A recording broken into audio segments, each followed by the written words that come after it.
Yeah. Lennox Lewis, all them guys that come after Marciano.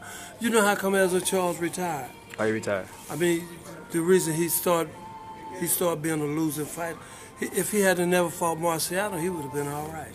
After the first Marciano fight, he went the distance. Yeah. Got beat up bad, man. And Ezra Charles was an all-time great. Got beat up real bad. By Marciano. Marciano was the hardest puncher I ever seen. Many people that I met that actually watched him fight or were that around Marciano, they often tell me that he was the most conditioned fighter that they had ever seen. He was. Unbelievable. 8 months in a training camp. Dang. He didn't care. It was his life. He could fight, man. Yeah. Don't go by what these people tell you. I was there. Oh, that's what I'm asking you. Hey, what's going on? It's your boy BT. We're at Stacey King Cobra's Boxing Club. You're watching True School Sports. I did an interview a couple years ago with Don Turner, and he was talking a lot about how people, they talk bad about Marciano. They demean his accomplishments, and they say like, well, he was overrated, and these fights were fixed by the mob. Well, what do you think about Rocky Marciano's place in boxing history? Well, I think that Marciano is one of the best fighters, or the best heavyweight champions ever lived. He dominated his era.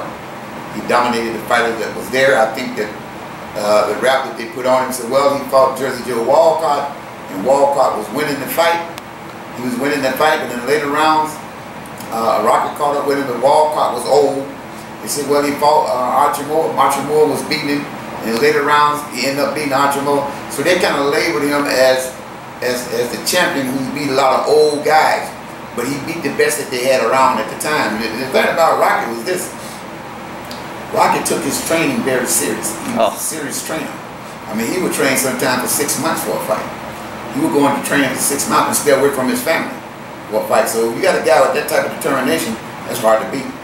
So I'm not going to sit there and say he wasn't no Muhammad Ali. No, he wasn't no Larry Holmes. Now he might have gave Larry Holmes a decent fight, but he wasn't those guys. But during his era, he was the best, and he worked hard. He's a hard worker, so he put in the work. I got a lot of respect for Rocky. Yeah, he trained like he was a Roman gladiator. I got him on my wall. If he wasn't great, I would have him on my wall. That is true. If you guys come to Stacey's gym, he only has great fighters on his wall. Ain't no bums on his wall. You got a right hand, he just hit ball cards with. You don't have to ask that question no more. Yeah, he's the stocky guy. He was real tough. Yeah, he was built like a fire hydrant. Yeah, little stocky guy, just strong, kind of like Pacquiao, just strong right down to the ground. Let's go, champ! It's the champ, Shannon the Cannon Briggs, and you're watching True School Sports. Let's go, champ! When I make myself crystal clear, you flip to keep feel when I lace you up in Zaire.